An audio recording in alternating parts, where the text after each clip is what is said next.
você escolhe comer direciona se você terá mais ou menos fome.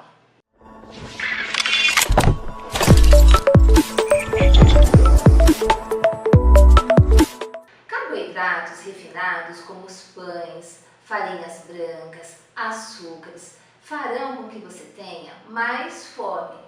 Assim, fazer a base da sua alimentação ou consumir esses alimentos em excesso faz com que você tenha fome o tempo todo. Vamos pensar que você é uma fogueira que não pode apagar nunca.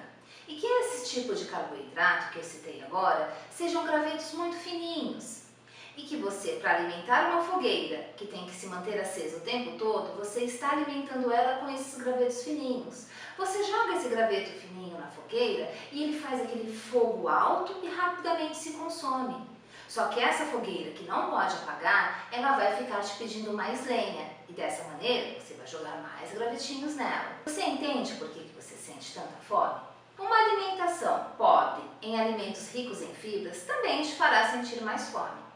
Faça a base das suas alimentações alimentos in naturas, como as frutas, verduras, vegetais, saladas. Assim, você terá maior saciedade e sentirá menos fome. Outro fator importante é a qualidade do seu sono. Estudos mostram que pessoas que dormem mal comem mais, têm mais apetite durante o dia.